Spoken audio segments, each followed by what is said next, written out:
Hi, everyone. Welcome to our Chapter 6 oral presentation on the Edo period. The members in this group are Mickey Dubry, myself, Sydney Guttridge, and Catherine Markovich. So let's just get on into it. So the first figure we're going to be talking about today is Matsuo Bushu. Matsuo was born near Kyoto, Japan, to a minor samurai and his wife. And soon after the poet's birth, Japan closed its borders, so beginning a seclusion that allowed its native culture to flourish. It is believed that Bashao's siblings became farmers while he was at Yuno Castle in the service of the local lord's son, and he grew interest in literature there. After the young lord's early death, Bashao left the castle and moved to Kyoto, where he studied with Kigin, a distinguished local poet. During these early years that he was studying, he studied Chinese poetry and Taoism, and soon began writing Hakai no Renga, a form of linked verses composed in collaboration. The opening verse of a renga, known as a haiku, is structured as 3 unrhymed lines of 5, 7, and 5 syllables. In Bashao's time, poets were beginning to take the haiku's form as a template for composing small standalone poems engaging natural imagery, a form that eventually became known as haiku. Bashao was a master of the form, and he published his haiku under several names, including Tosi or Green Peach, out of respect for the Chinese poet Li Pao, whose name translates to white plum. Bashao's haikus were published in numerous anthologies, and he edited Kai-O, or Seashell Game, 1672. In his late 20s, Bashao moved to Edo, which is now a sector of Tokyo, as we know, where he joined a rapidly growing literary community. After a gift of Bashao trees from one student in 1680, the poet began to write under the name Bashao. His work rooted in observation of the natural world as well as in its historical and literary concerns, engaging themes of stillness and movement in a voice that turns self-questioning, weary, and oracular. Bashao studied Zen Buddhism, a fire that destroyed much of his city that also took his house. Around 1682, Bashao began the months-long journey on foot that would become the material for a new poetic form he created called haibun. Haibun is a hybrid form, alternating fragments of prose and haiku to trace a journey. Haibun imagery follows 2 paths, the external images observed en route, and the internal images that move through the traveler's mind during the journey. Some of his most well-known literary works are Oku no Hosomichi, or Narrow Road to the Interior, which recounts the last long walk that he completed with his disciple Sora, 1,200 miles covering over 5 months, beginning in May 1689. While their days were spent walking in the evenings, they often socialized and wrote with students and friends who lived along their route. Some of the quotes that I included on this last slide are a few of Matsuo Bushao's most recognized work. Every day is a journey, and the journey itself is home. The temple bells stop, but I hear the sound coming out of the flowers. And do not seek to follow in the footsteps of the wise, seek what they sought. All right, my name is Catherine, and my presentation is on Tokugawa Ieyasu. So Tokugawa Ieyasu was born in 1543 to his father, Matsudaira Hirotada, a powerful lord based at the Okazaki Castle in Tokaido. He was born in this castle. His original name was Matsudaira Takichiyo. His mother, Odai no Kata, was the daughter of a samurai lord of a neighboring settlement. His parents were step siblings and were only 15 and 17 years old when he was born. During the year of his birth, the Matsudaira clan was split when his uncle, Nobutaka, along with a few other family members, switched to the Oda clan. Because of this split in the Matsudaira clan, Ieyasu had a very turbulent childhood. His father soon divorced his mother, sending her back to live with her family. When Ieyasu was just 4 years old, he was sent away by his father to be taken as hostage to the Imagawa family. He was quickly captured by members of the Oda clan and held for 2 years before being sent back to the Imagawa family. Much of his early life was spent in captivity. His father, Hirotada, was murdered by his own vassals when Ieyasu was just 6 years old. In Sumpu, where the Imagawa family was settled, Ieyasu was trained in military and politics, and he developed an affinity for falconry. At the age of 15, he married his wife, Lady Tsukiyama, and had a son a year later.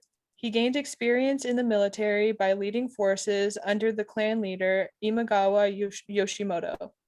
As the Oda clan began claiming increasing power in 1560, Yoshimoto was slain during battle.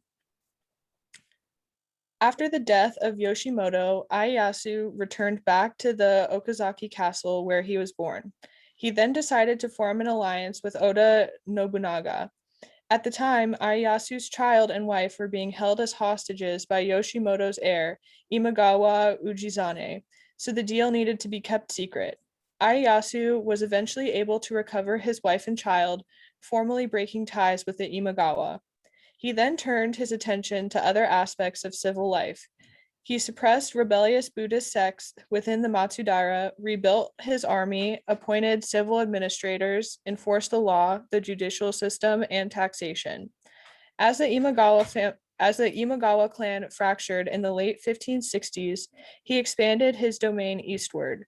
By the early 1580s, Ieyasu had transformed into a powerful daimyo, controlling from East Okazaki to the mountain barrier of Hakone. Nobunaga committed suicide after being injured by a rebellious subordinate in 1582. Toyotomi Hideyoshi then emerged to claim Nobunaga's position, which began a rivalry between Hideyoshi and Ieyasu. After a few battles, they compromised when Ieyasu took an oath of fealty to Hideyoshi, essentially accepting Hideyoshi as his lord. Hideyoshi continued to expand his power throughout southwestern Japan, while Ieyasu focused on expanding his vassal force and improving his administration. In 1586, Ieyasu moved his headquarters eastward to Sumpu, where he had been raised.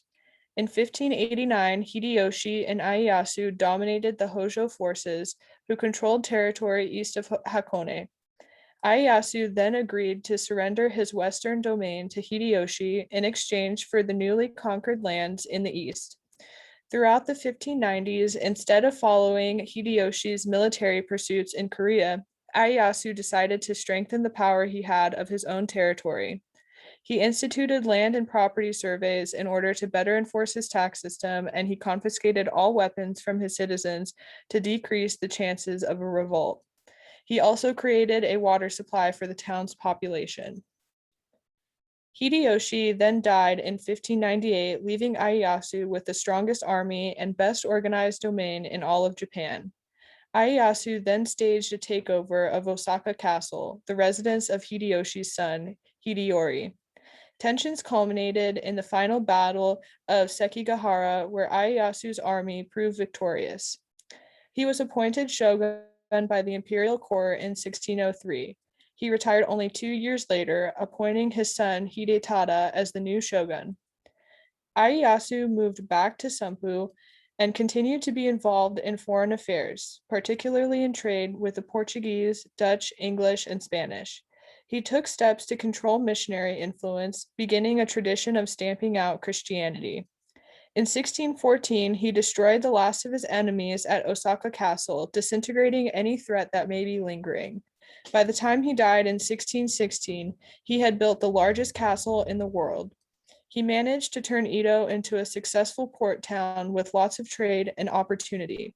Moreover, Ieyasu brought indefinite notoriety to his family name and enduring peace to Japan.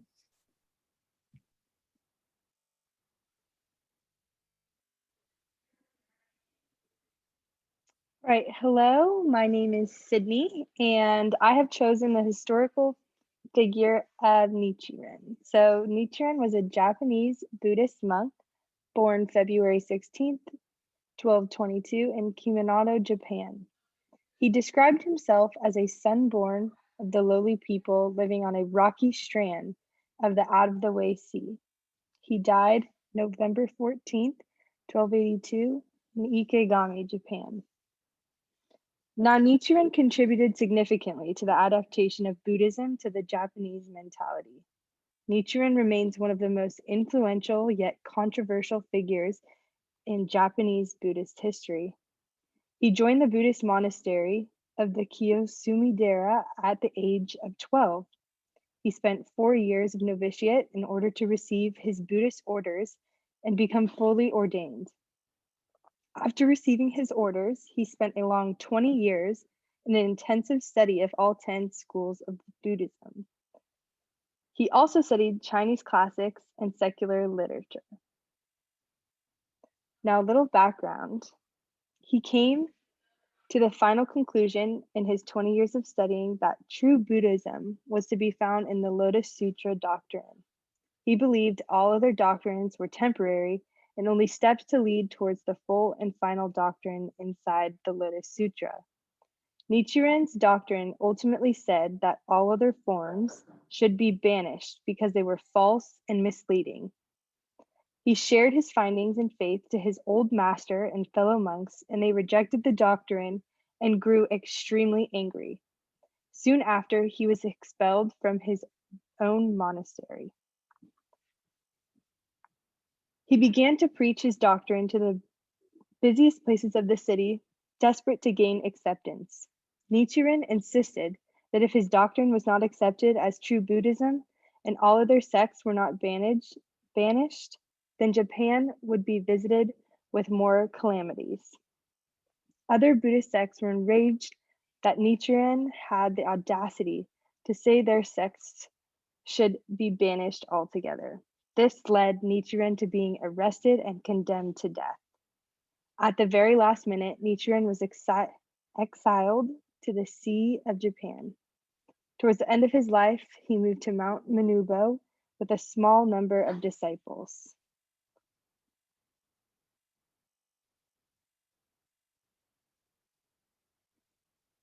In summary, Nichiren ultimately wanted Japan to fulfill his wishes of Buddhism. He was successful in that many Buddhist sects to this day are based on Nichiren's doctrines. Thank you so much for watching, and I hope you learned a little bit more about the historical figures in Chapter 6.